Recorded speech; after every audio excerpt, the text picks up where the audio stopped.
I'm Mark Sponsler, and welcome to the Stormsurf Video Surf Forecast, the week starting Sunday, January 22nd.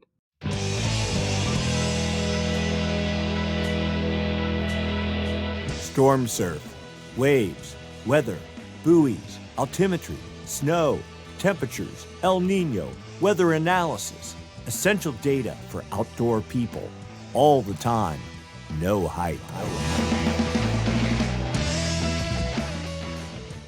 Be sure and like and subscribe. Ring the bell. You'll get automatic notifications when the videos are posted, typically on Sunday evenings. All right, let's get to work. We'll start by looking at significant wave heights in the North Pacific Ocean.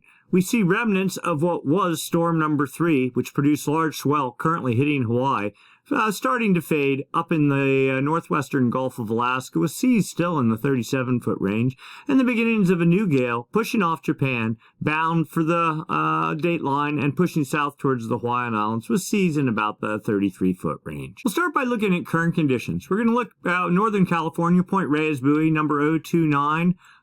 Looking at all the energy present that's hitting that buoy from anywhere up to 33.3 second period energy. What do we have? 1/10 of a foot there, with most energy in about the 13-14 second range, with the peak band at 6.3 feet, then a whole bunch of wind swell mixed in there together. If you try to pull this all apart, you have primary swell, 8.5 feet at 13.5 seconds from 297 degrees. That should get you theoretically surf of about 11.5 feet on the face, with wind swell also at about 11 feet at 9 seconds from 319 degrees, and that gets you about 10 foot. When your wind swell and your primary swell are the same size, you know it's pretty junky out.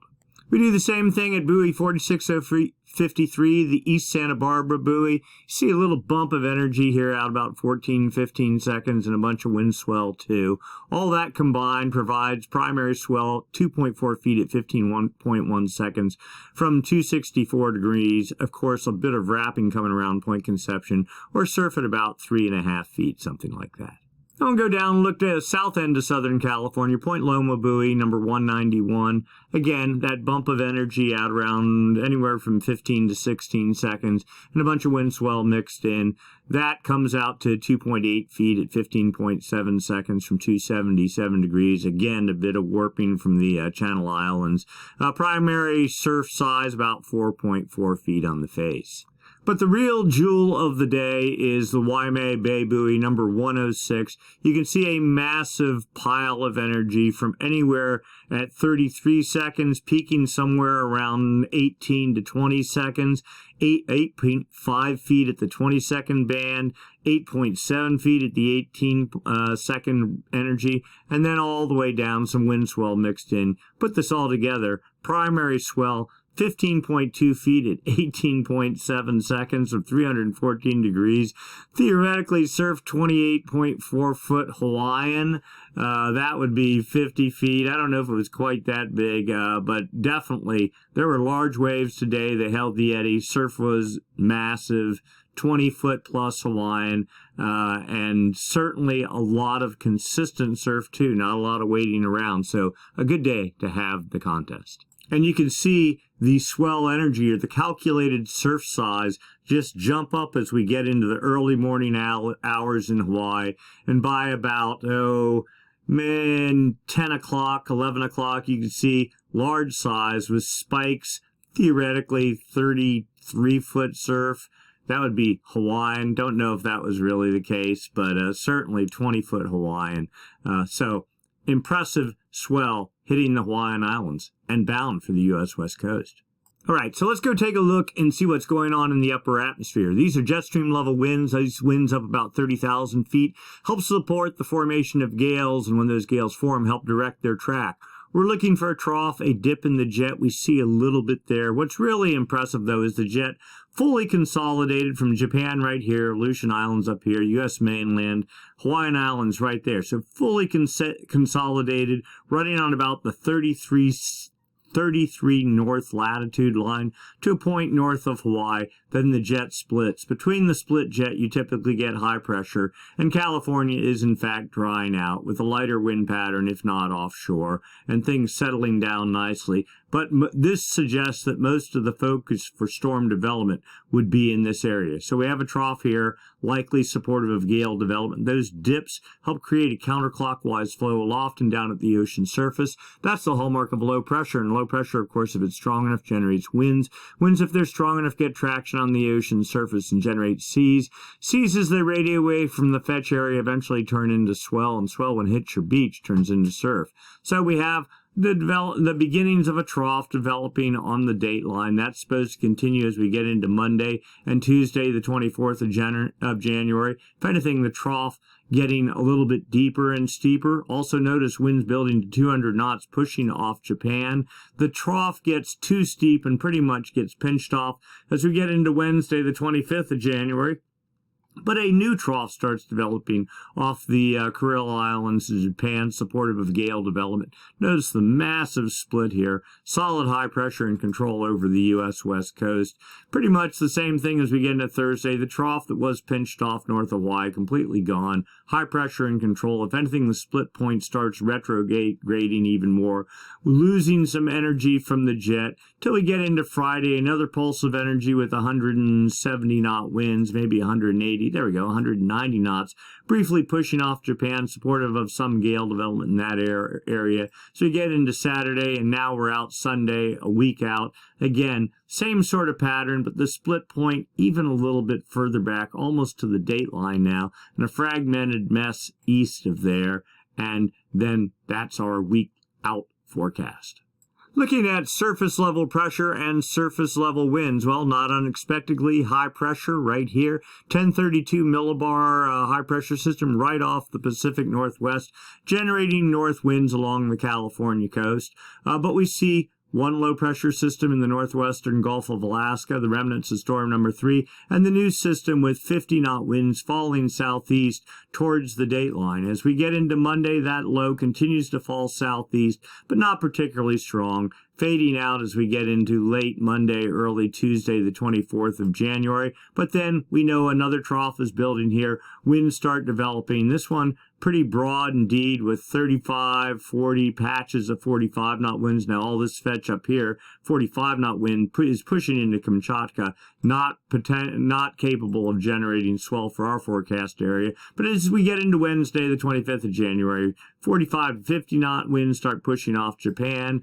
And then more 50 knot as we get into Wednesday night and Thursday. But the system itself starts lifting north and starts fading out as we get into Friday. Likely swell to be generated from that. And then here comes yet another system on Saturday with 50 knot winds building to 55 knots, pushing off Japan, tracking off to the northeast over right at the north dateline region as we get into Sunday, the 29th of January, and then pushing up into the Bering Sea. So what's the effect of those winds on the ocean surface? Well, we're going back in time. We're going to Thursday, January 19th.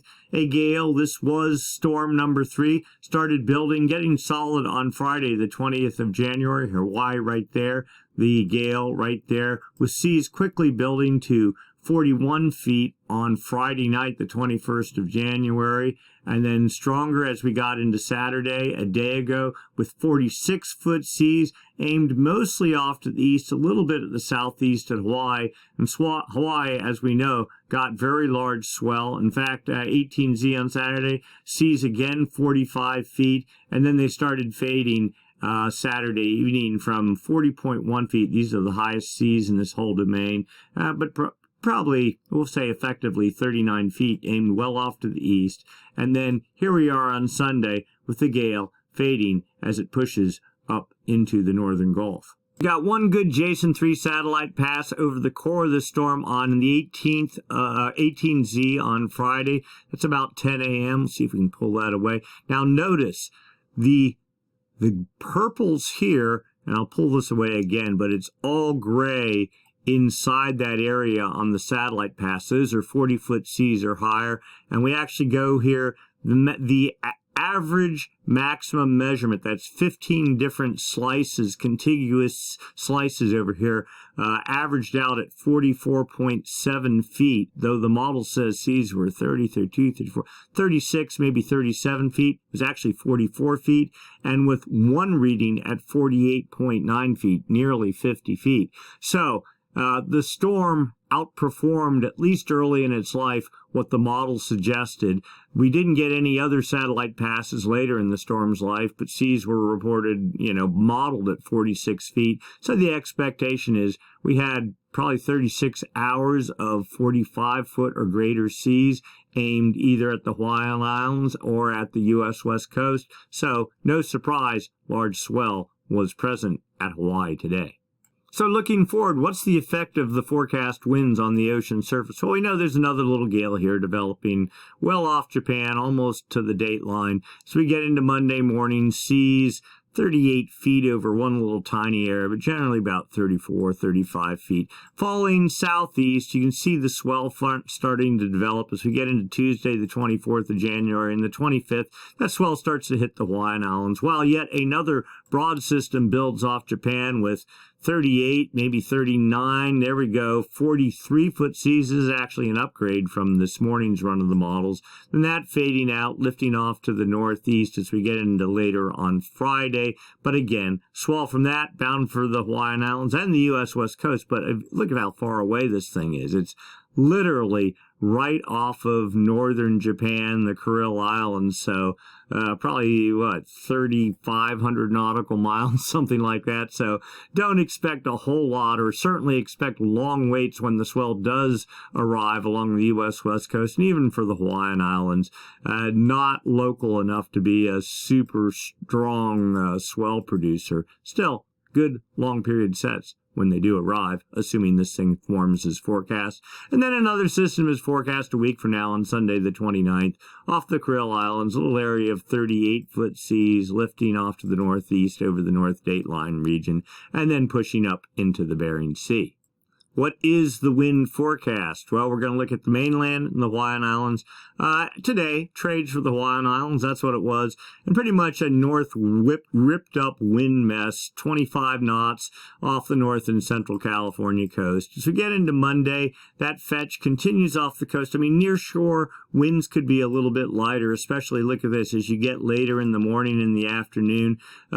The arrows show northwest, or the wind barbs show northwest at 10 knots or so, but it wouldn't be surprising if it actually turns offshore, near shore in the afternoon. Trades for the Hawaiian Islands. So you get into Tuesday, a light wind regime, light offshore winds for the U.S. West Coast. Trades for the Hawaiian Islands.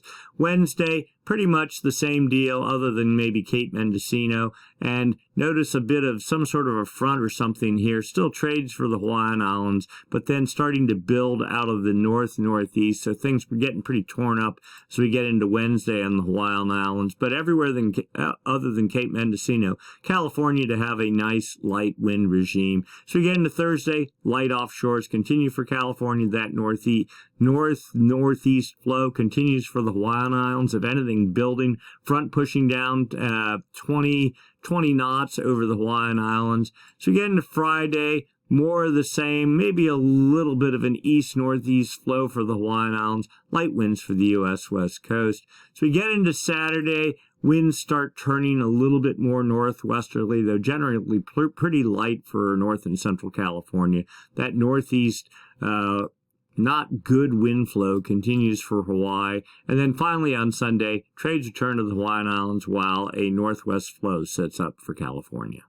Precipitation forecast, we're just looking at California. You see bulletproof, high pressure and control. We know the jet is split for the next week over this whole area. So it is not unexpected to see literally no precipitation. Notice the high pressure just holding over the Pacific Northwest, just locking everything down. A little bit of a backdoor slider tries to get into the Pacific Northwest on Friday and Saturday, not even coming anywhere close to California. And as we get into Sunday and even Monday, still nothing, high and dry, but we expected that. Snow forecast dashboard for Olympic Valley. The total accumulated snow, maybe a foot theoretically as we get into February 1st, but that's 10 days out, and we're not believing that at all. Of more interest is, so this is the freezing level. The gray is sleet or barely freezing.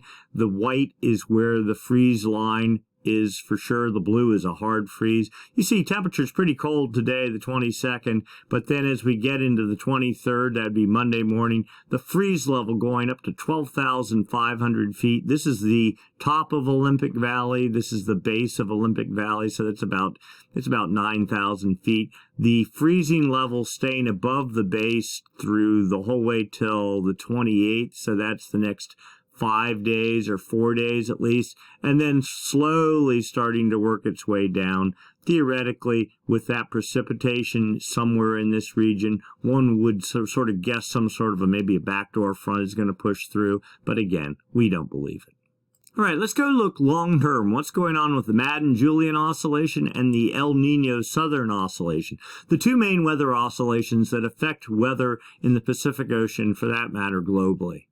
We're going to start by looking for signs of the active phase of the MJO, the Madden Julian Oscillation. It has two phases, active and inactive. The active phase, they both rotate around the planet from west to east on the equator. The active phase will enter the Pacific from the west side of the Pacific, traverse the Pacific over a 4-week period on the equator, eventually exiting over Ecuador. When the active phase, that's the one we're really interested in, pushes over the Pacific, it is effectively a low-pressure system.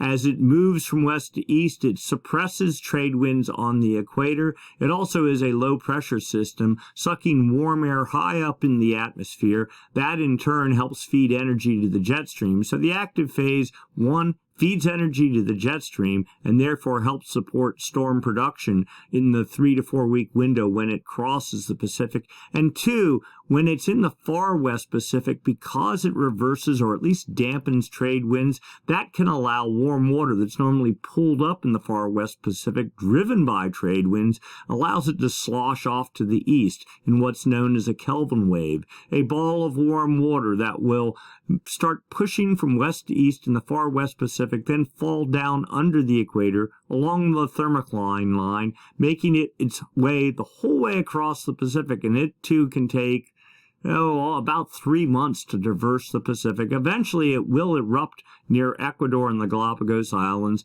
rise to the surface, and create a slick of warm water there. If you have successive strong active phases of the MJO, they can create successive Kelvin waves, and that can help usher in El Nino, or at a minimum, be a sign of El Nino. Now, likewise, the inactive phase of the MJO does the exact opposite. Steals energy from the jet stream.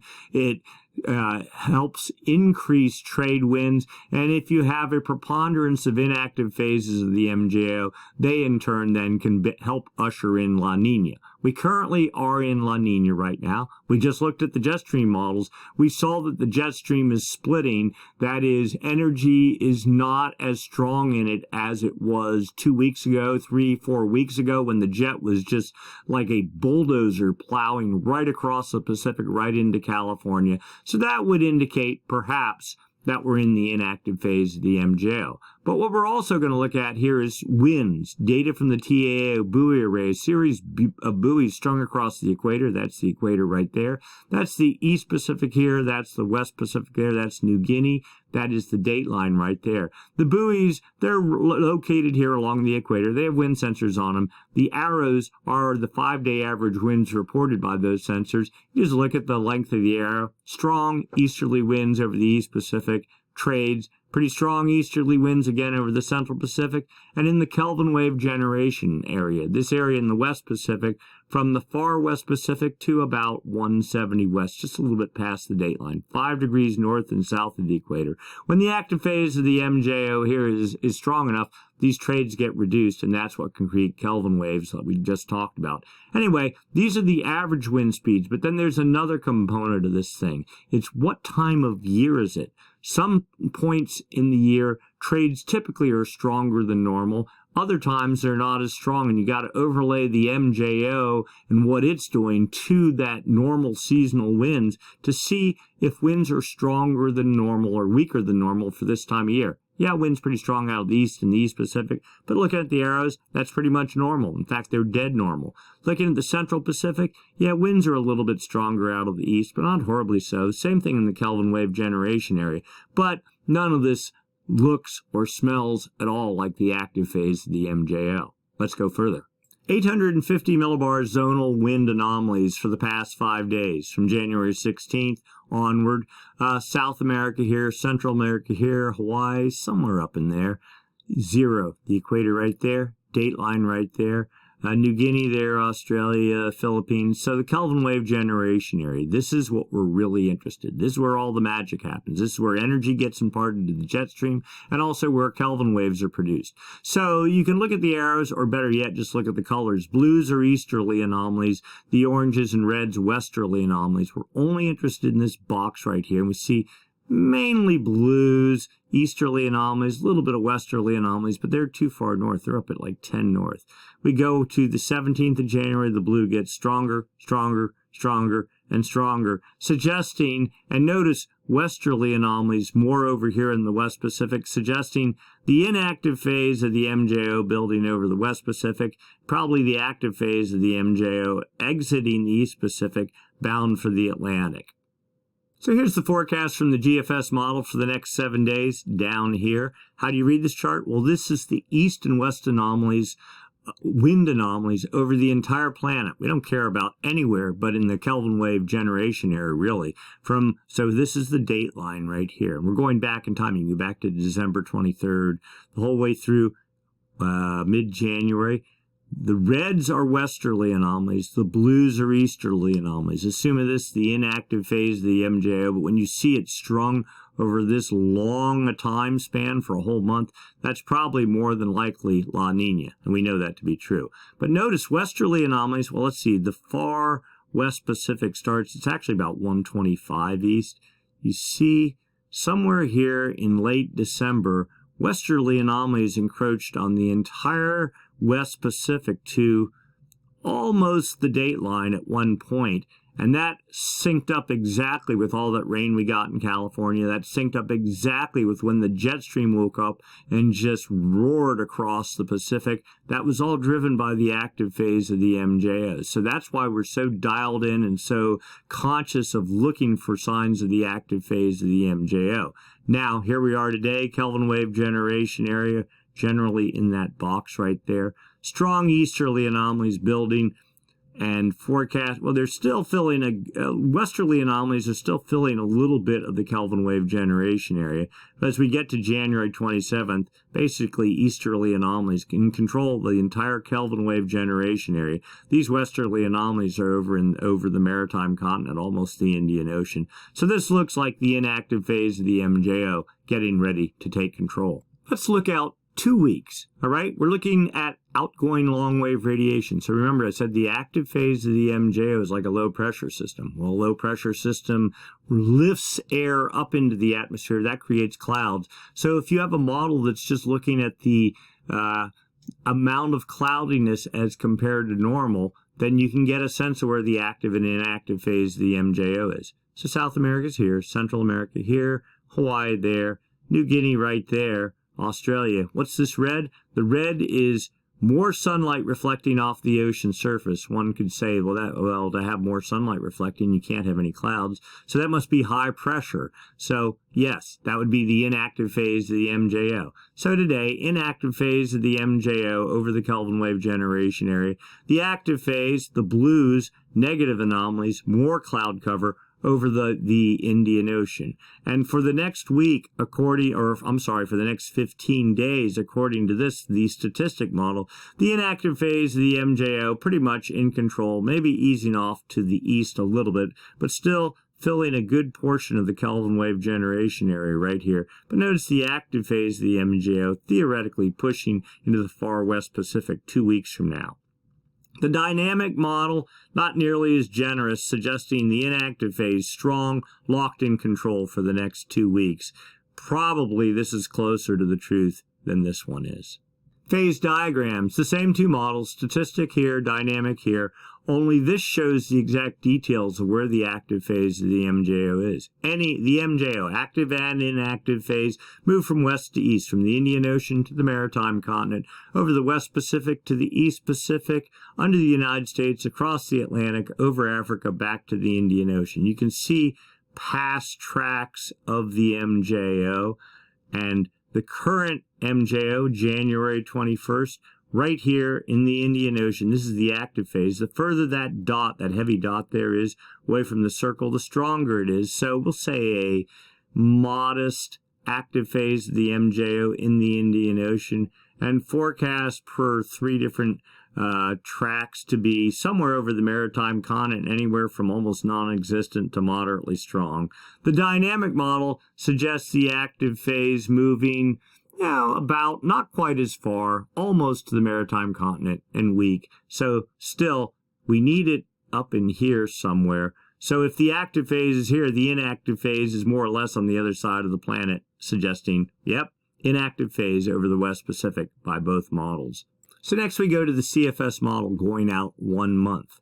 All right, again, these are the east-west component of the winds, westerly anomalies, the active phase of the MJO more or less over in the reds, easterly anomalies, the inactive phase or the La Nina signal in blues. We're going back to October, easterly anomalies in control, and you just look right down this, this is the date line running right up the middle, but the Kelvin wave generation area is right in here. Easterly anomalies in control for the next month to February 18th. The dotted contour here, well, in fact, let's go look at the solid contour. We're going back into December. Active phase of the MJO made it to the date line, dragged westerly anomalies with it. That's what created our jet stream and all our flooding in California. That is now pretty much gone. Inactive phase of the MJO, the dotted contour, forecast from now, just building now to about mid-February with reasonably strong easterly anomalies by the first week in January, filling the Kelvin wave generation area. Looks by about the 18th, things may be starting to settle down with the active phase working its way into the Kelvin wave generation area and hopefully westerly anomalies with it. And then we go out 3 months. Again, the CFS model goes out 3 months. The forecast is up here. January 22nd going through about April 22nd, something like that. Past performance down here.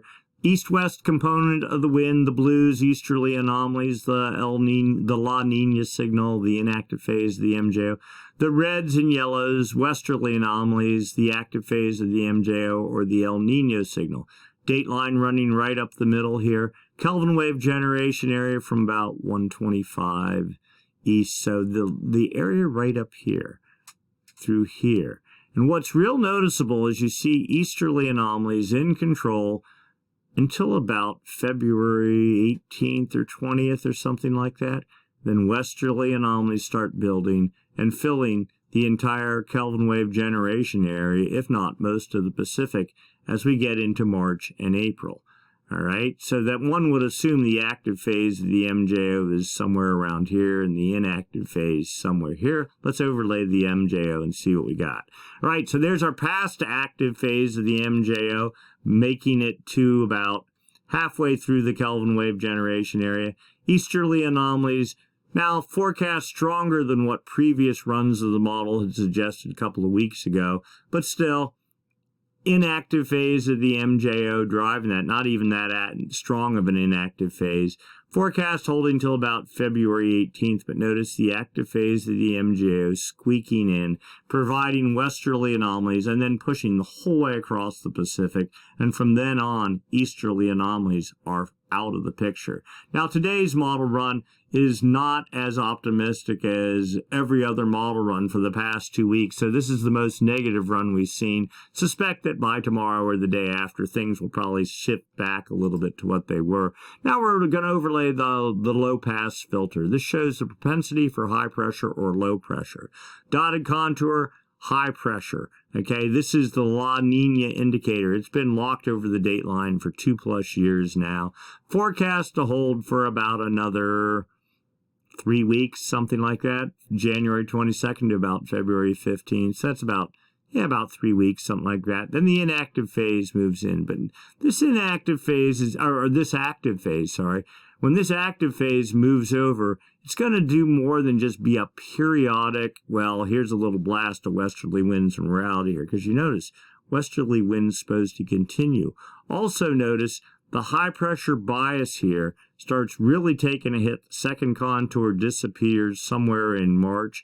But even by, about the first week in March, something like that, the second contour here is out of the Kelvin wave generation area. The primary contour out of the Kelvin wave generation area by the first week in April. The solid contour here, the El Nino low pressure bias, making already slowly starting to ease into the Pacific, but forecast to make major strides to the east as we get later into March and early into April, suggesting the complete demise of La Nina if it's not already happened. Again, we said this was probably the most negative or not positive looking model run we've seen for weeks. And I think there's a lot of other stuff going on. This will probably correct and this bend will happen sooner. The demise of the high pressure bias will probably happen sooner by a couple of weeks than what is forecast here. All right, enough MJO stuff. What's going on in the ocean? The ocean is a huge heat sink. If you watch it, you can also see the effects of the atmosphere upon it. So we're looking at data from the TAO buoy array, the series of buoys that are strung across the equator. East Pacific here, West Pacific here. This is just on the equator, 2 degrees north to 2 degrees south. These little X's are the anchor lines on those buoys. There's sensors. Each individual X is a sensor on those anchor lines. They collect data, and then you use a model to fill in the gaps, and you get a profile of where warm and cold temperatures are in the Pacific. The 28-degree isotherm is 28 degrees centigrade. That's very warm water, stuck at about 175 east as it has been. The 26-degree isotherm at 157 west. It's been toggling between there and about 152. So no wholesale movements yet. But the 24-degree isotherm, well, it for months was like reaching the surface somewhere around 140 or maybe 135. The recent Kelvin wave drug it and created much warmer waters over a large area of the ocean surface here in the East Pacific. So this is a good sign. Now, these are just the actual temperatures. The real story comes from the anomalies, the difference from normal for this time of year. And we see down in the ocean, down 150 meters, that's exactly where Kelvin waves typically start showing up in the West Pacific. A giant pool of smoking hot water, 5 degrees above normal for this time of year. But this line right at about 150, it's like locked right there. Now we see warm water here in the East Pacific too. In fact, last week there was a thin little string connecting these two pockets. And 2 weeks before that, it was a river flowing across. Kelvin wave made its way across the Pacific. It's bleeding up to the surface here in the East Pacific. That's what's making this deeper than normal area of warm water, okay? And then we get the upwelling phase of the Kelvin wave cycle. Things get cool for a couple of weeks, driven by the inactive phase of the MJO, increased trades, all that sort of thing. So you get a little upwelling going on. Our belief is this will be short-lived. It will not balloon up and then take over the East Pacific. No model has suggested that. We don't expect that to happen, but we'll keep our eyes on it. But we expect this to be a couple of weeks sort of thing, and it's gone. And we also suspect that the last active phase of the MJO that created all the rain in California, that has produced a Kelvin wave, and we're going to expect to start slowly seeing these waters creeping off to the east. Give it about 3 weeks.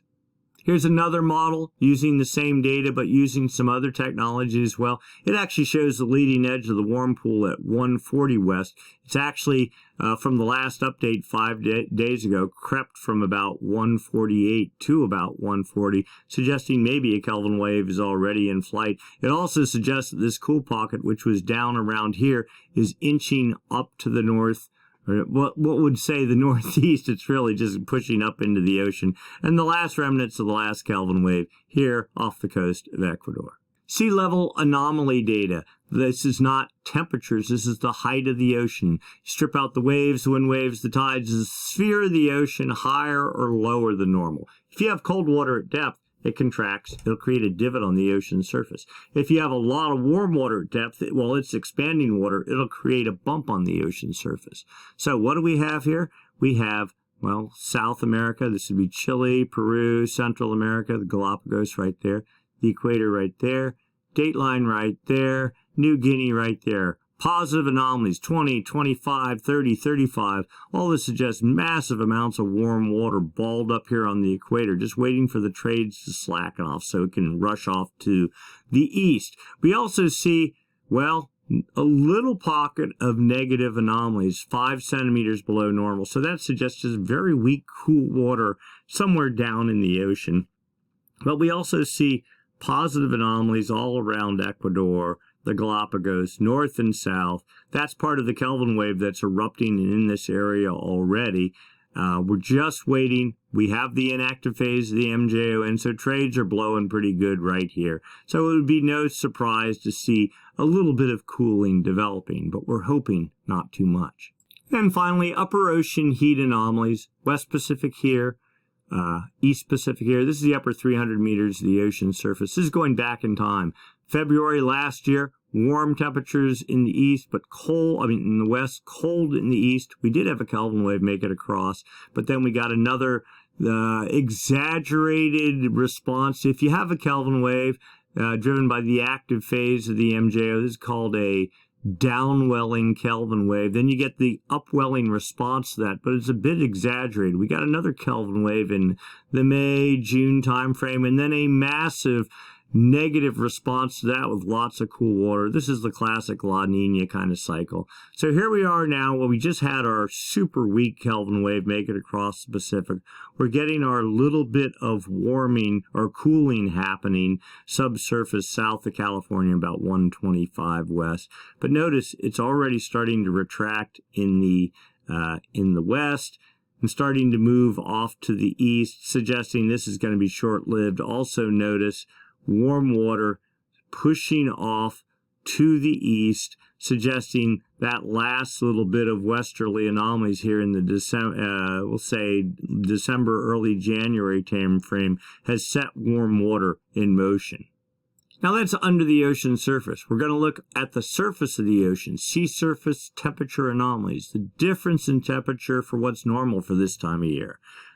Chile here, Peru, Ecuador, Central America, Hawaii out here, the equator, right smack in the middle here.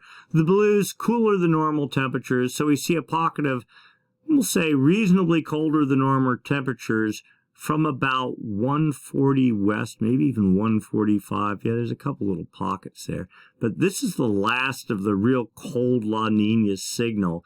And if you keep watching this, it keeps sort of easing off to the east. Yes, we have cooler than normal waters here, but the depth of these cool waters, we looked at this last week, significantly lighter than what they've been weeks and months past.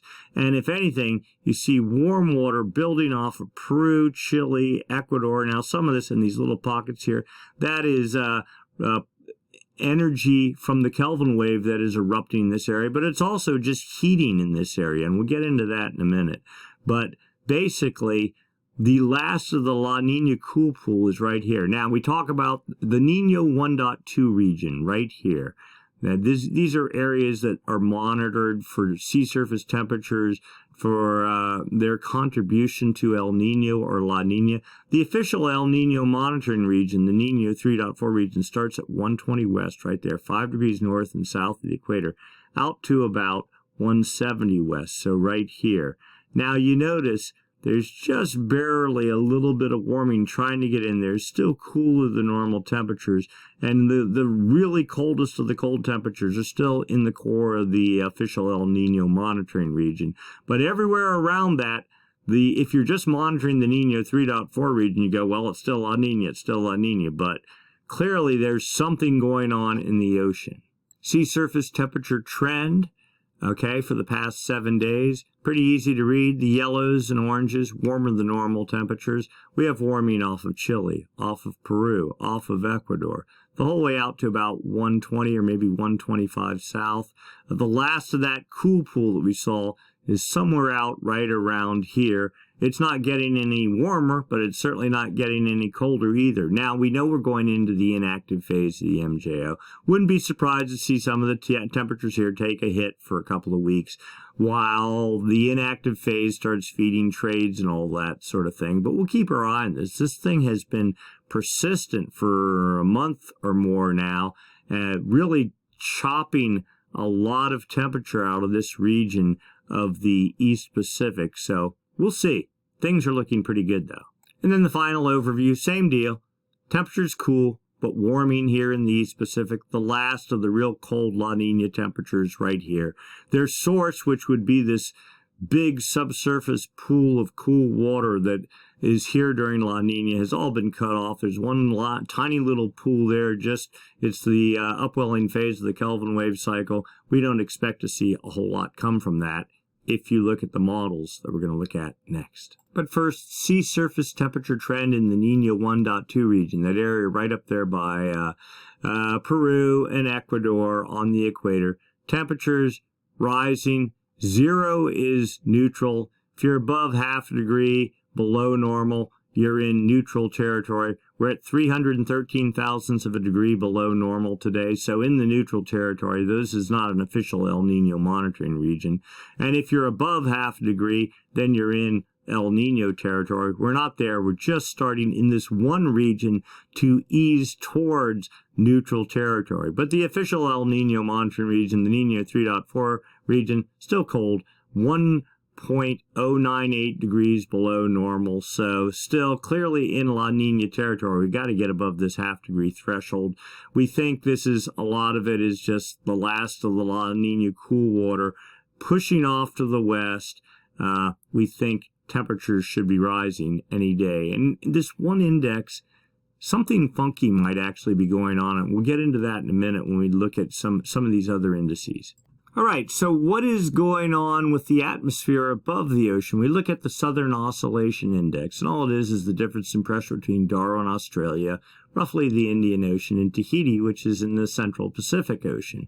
When pressure is lower in Tahiti, that would mean lower pressure, just generally lower pressure in the Pacific. The index goes negative, but today, 19.08. Where has it been? Well, we dipped off a little bit here for about a week, but it's been above 20 or pretty close to it for a month now. The 30-day average, just averaging out the past 30 days, the value 15.32.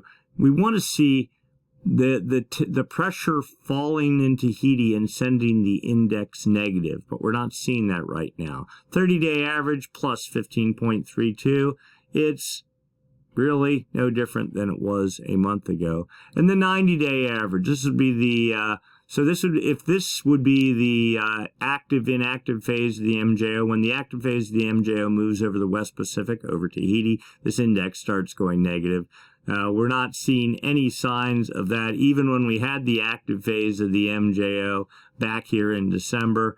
The 90-day average, pretty much locked solid, plus 12.37, and, well, maybe a little bit lower than it was back in December, but still not particularly low. We want to see this at 0. We want to see all these at 0, if not going negative.